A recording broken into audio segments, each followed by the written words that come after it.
Meu irmão, minha irmã, a paz do Senhor Jesus, o amor do Imaculado Coração de Maria esteja contigo. Estamos juntos partilhando a Palavra de Deus esse quinto domingo do tempo pascal. Antes de partilhar a Palavra de Deus, gostaria de partilhar uma coincidência ou providência. Estava pensando em ilustrar essa palavra que nos vai dizer que os reinos da terra vão passar, que os sofrimentos deste mundo passam na Jerusalém Celeste, porque Deus faz novas todas as coisas, como dizem as leituras de hoje. Nos reinos que passaram, por exemplo, da Inglaterra Antiga, onde existiam vários reinos cristãos, e que com as invasões vikings, as derrotas e sofrimentos dessas invasões, depois com a vitória do rei Alfredo, depois de muita oração do povo de Deus, sacrifício, tantas pessoas que deram a vida, houve a unificação deste povo, desse país, que hoje se chama Reino Unido, né? Mas que essa glória desses reinos passados passaram, e quando eu abri o computador, justamente a proteção de tela veio um castelo antigo deste país, né? A ruína de um castelo antigo ali com as ovelhas e tudo, como que ilustrando essa realidade, que os sofrimentos e também as glórias deste mundo passam, e o reino de Deus permanece.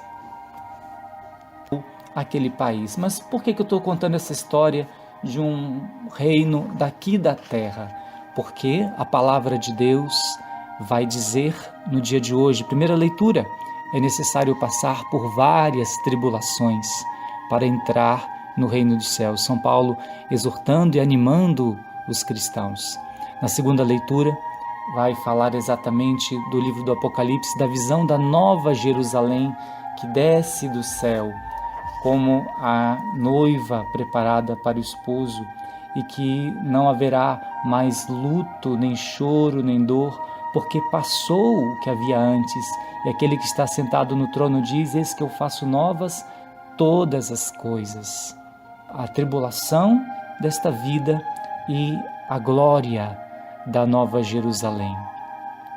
Então, padre, então quer dizer que essa vida não importa? Importa sim. É aqui que nós vamos lutar pelo reino de Deus, lutar pela evangelização. Jesus disse no Evangelho: eu vos dou um novo mandamento, amai-vos uns aos outros como eu vos amei, assim também vós deveis amar-vos uns aos outros. Jesus fala: como eu vos amei. Alguém pode perguntar: mas como Jesus nos amou? E responder logo: com a cruz, com a sua doação da vida na cruz. Sim, mas quando Jesus falou isso, ainda não tinha acontecido a paixão. E ele falou no passado: como eu vos amei. Como Jesus tinha amado os apóstolos até aquele momento? Evangelizando-os, dizendo para eles a verdade que ele tinha recebido do Pai. Também suportando os apóstolos, as fraquezas deles, a falta de fé dos apóstolos, até mesmo a traição de Judas. Jesus suportou Judas até a última ceia, a negação de Pedro mais tarde, e depois o perdão dado a Pedro. Assim Jesus amou os seus. E como é que nós vamos amar Jesus agora nesta vida? Então, lutando pela verdade, ou seja, evangelizando os nossos irmãos, lutando para a destruição do pecado, primeiro em nós mesmos, mas depois nos outros, e pregando a verdade do Evangelho, vivendo na verdade. Jesus é a verdade.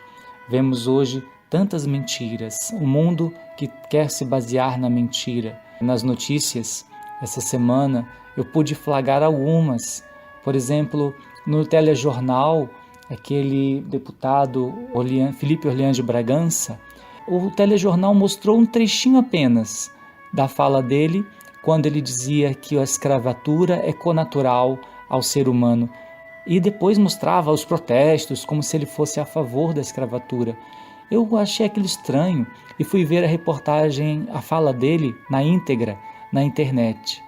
E qual foi minha surpresa quando eu vi que ele falou o tempo todo contra o escravagismo, e fazendo até uma histórica da escravidão lá da Grécia até os nossos dias, e nesse percurso dizendo que o cristianismo colaborou para a abolição da escravatura, que foi feita pela sua trisavó, que é a princesa Isabel, e desse trecho todo da sua fala, eles cortaram um pedacinho, que fora de contexto, que dizia que a escravatura era connatural à natureza humana. Que pena, não é?